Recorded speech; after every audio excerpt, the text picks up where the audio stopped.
खुलुमबाई welcome back to my fashion preparation में फिर से मेरे चैनल पे स्वागत करता हूँ।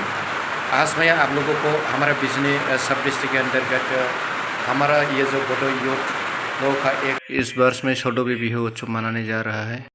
आप लोगों को विनती करता हूँ वहाँ जाकर के वो लोग का जो भी एग्जीबिशन है, जो भी बिहू फेस्टिवल है, वहाँ जाकर के मैं सब आप लोगों को फल फल दिखने की कोशिश करेंगे। आप लोग देखे जाइए, अगर नहीं है तो मेरे चैनल पे please like comment share subscribe ना भूलें के अंत तक बने रहिए, देखे जाइए। दर्शकों एक्चुअली मैं शो के सामने आ ही गया, तो मंच के सामने जाकर के वीडियो बनाएंगे बाद में। तो पहले मैं आप लोगों को एग्जीबिशन जो उसको दिखाएंगे, इसके बाद मंच के सामने जाएंगे आप लोग दिखाने के लिए। आप लोग देखे जाइए। मोनसे एग्जीबिशन जाहैबाय बेबो बैसागोनि थारमाने बेवहाय बाथौ दङ। बाथौ मोनसे माने बर' न'खरनि मोनसे कालचार जाहैबाय आरो माने न'खराव मा मा थायो, मोसौ गलि थायो, बाथौ थायो, बिदिनो देखायनाय जादों आरो माने कालचार माने मावै दाङै जायो।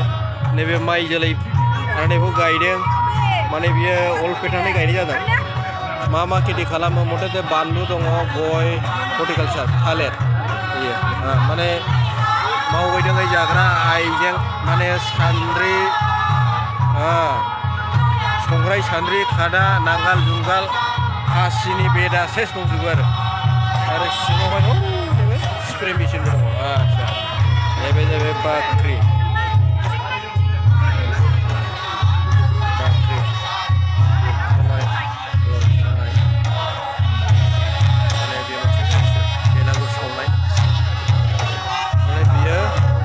दमासिनि समाव मा खालामनाय जायो, फिथा सिथाव जायो बानायदों।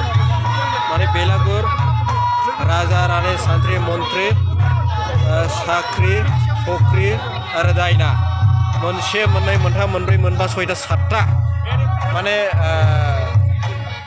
दमासियाव बे सातथा बेलागुरखौ खुंनानै सावनाय जायो आरो भाई। बे जाहैबाय फिसिकालचार। माबासो ना सेन ना बोननाय माने ट्रेडिसनेल सिन जेखाइ, बे खबाइ जेखाइ। दानि यां जेनेरेसनफ्राथ' मिन्थिया जाहैबाय। नैबेयो ना हमग्रा फल', बेखौ सिलि होनो, दै सारग्रा गोदोनि ट्रेडिसनेल माने आइजें जाहैबाय। बैजों ना हमो। बेयो माबानि साथिथि आइटेम, साथिथि। आच्छा बरिया जादों। बेयो जाहैबाय मोनसे फुरा बर'नि मोनसे हारिमु दायै लुयै गानग्रा। माने दानि जेनेरेसनफ्राथ' फ्रायखौ नुवा। नैबे जाहैबाय दन, खबाइ, जेखाइ आरो नैबे जाहैबाय दाङा नाथा, बैखौ सोरखि होनो। बैयो खफ्रिलै होमबा, दानि जुगावथ' बेखौ बाहायथारला खफ्रि।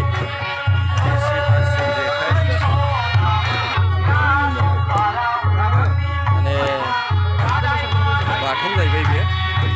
ओमफ्राय माने बाथौनि माबायावहाय बे इसिं माइनाव बिन्दो माने माइया आगदाथिं थायो, माइरं आगसिथिं थायो। बेखिनि नेमखौ देखायनाय जादों। थिसननायाव मा नेम बायनाय जायो बेखौ बर'नि दामग्रा आइजें ट्रेडिसनेल बेखौ बाहायनायखौ खम नुथारो दाना।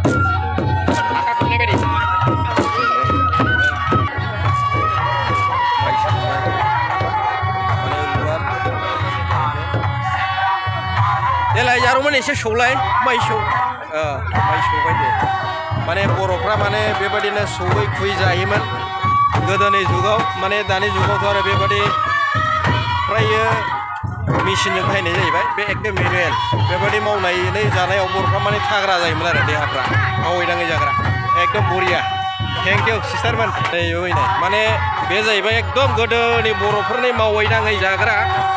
गोदोनि समावथ' आरो बिदिनो हाथाय बाजार दखान जेबो गैयामोन, बिजनेस कमार्सियेल। दानि जुगाव बै सानसालि बेखौ नुनो मोनला आरो बरिया जादों। नैबेखौ माखु होनो, बे हासुं नङा होमबा। नैबे रासो। दानि यां जेनेरेसनफ्रा मिथिला। दानि नैबेखौ जिथारनायाव बाहायनाय जायो।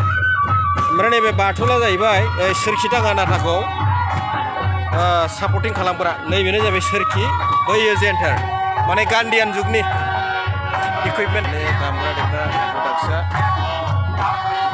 माइरं लोखि आदसा एम्फौ लाथा खुगुन आरो नै एकदम बरिया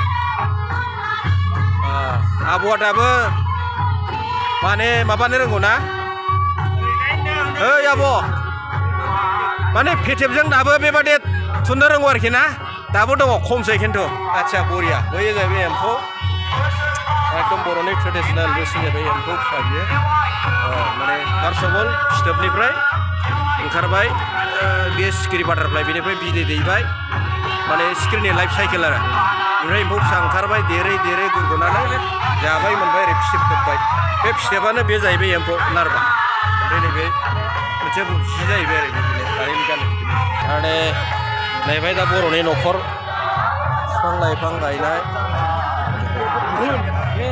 माइ जिगाब माने बर' न'खरनि मोनसे स्ट्राक्चार आरोखि बियो ना माइ जिगाब बैयो गलि ना गलि औ आदसा गलि ओमफ्राय नैबेयो जाहैबाय खोलानि न' बैयो बाथौ सानजानिया जाहैबाय मा बेवहाय माने माइ दोनला आरो ओरैनो साहा न'मा न' बियो गोथारै दोननाय जायो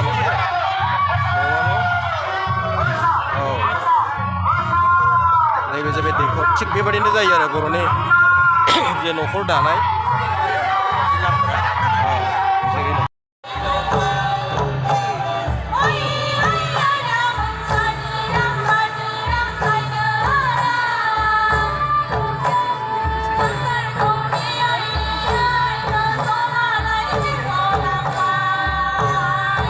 दर्शकों आज का वीडियो इतना ही है सी यू नेक्स्ट वीडियो